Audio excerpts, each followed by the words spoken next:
നമുക്ക് മുട്ട കുത്തിപ്പൊരി ഉണ്ടാക്കാം. അതിന് ഞാൻ വെളിച്ചെണ്ണ വെച്ചത് ചൂടായി വരുന്നുണ്ട്. അപ്പോൾ എനിക്ക് നമുക്ക് സവോള ഇടാം. കുറച്ചധികം ഇടാം സവോള.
ഈ സവോള നന്നായി ഇതിലിങ്ങനെ വഴന്ന് വരട്ടെ.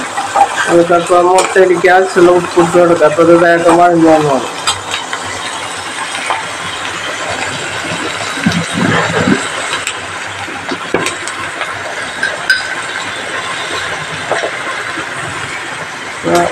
ഒരു 1 സ്പൂണ് ഉപ്പിട്ടുണ്ട്. ഞാനൊരു 5 മുട്ട ഉണ്ടാക്കുന്നുണ്ട്. 6 മുട്ടയില്ല, അപ്പോൾ അത് വലിപ്പമുണ്ട്.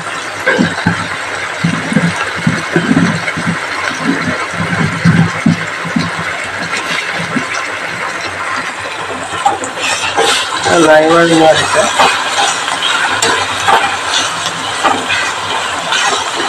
നിങ്ങളൊക്കെ ഉണ്ടാക്കണതാണ്. ഞാൻ ഉണ്ടാക്കുമ്പോൾ അങ്ങനെ കാണിക്കുന്നതാണ്.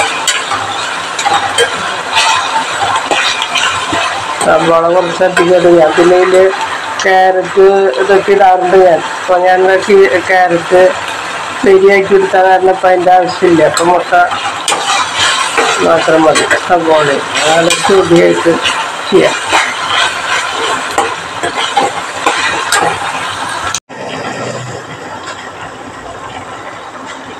അതിൽ പച്ചമുളക് ഇട്ടുണ്ട്.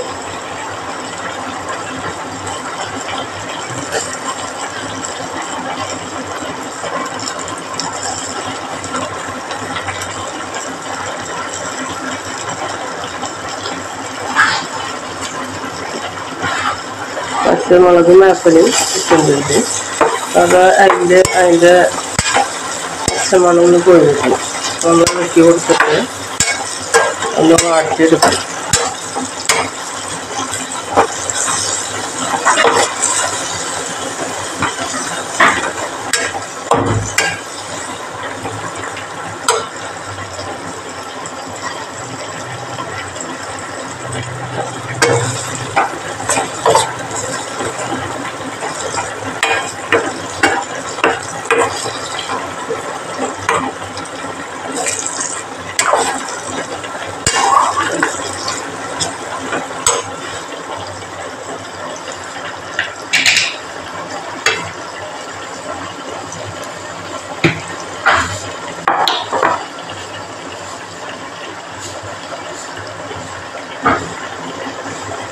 ഇതിൽ കുറച്ച് വറ്റമുളക്, 1/2 ടീസ്പൂണ് വറ്റമുളക്.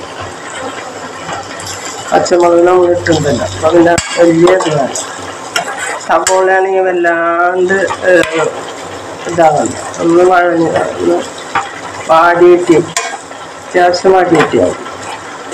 പച്ചമുളക് ഇതൊക്കെ വാടിയിട്ട് ഇനി നമുക്ക് ഇതിലേക്ക് മുട്ട ഇട്ടു.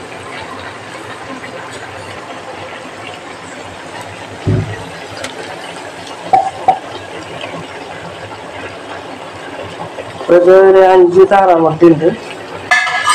നമുക്കിത് ഇളക്കി വെക്കാം. ചെറുതീലിട്ടിട്ട് വേണം ചെയ്യാൻ. എല്ലാവർക്കും ഇതൊക്കെ പിടിക്കുമ്പോൾ മുട്ടയ്ക്ക് ഭയങ്കര ടേസ്റ്റാണ്. വറ്റൽമുളക് കൂടുതലുണ്ടാക്കാം. വറ്റൽമുളക് ഒന്ന് ചതച്ചിട്ട് അതും കൂടി ഇട്ട് കഴിഞ്ഞാൽ മുട്ട കൊത്തി പൊരിക്കുമ്പോൾ നല്ല ഒരു ടേസ്റ്റാണ്.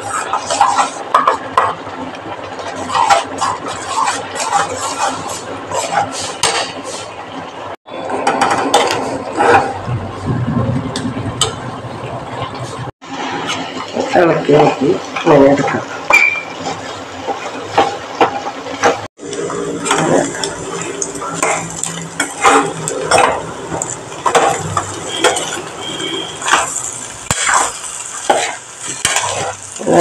ഇളക്കി വേർതിരിച്ച് കുത്തി എടുക്കണം.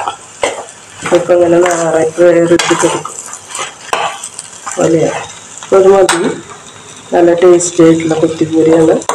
അപ്പോൾ ഈ വറ്റൽമുളക് എല്ലാവരും ഇതില്ലാന്ന് അറിയില്ല. ഞാൻ കുറച്ച് നാളായിട്ടുള്ള അങ്ങനെ ഇടാൻ തുടങ്ങിയിട്ട്. അപ്പോൾ ഇതിപ്പോൾ ഒരു പ്രത്യേക ടേസ്റ്റാണ്.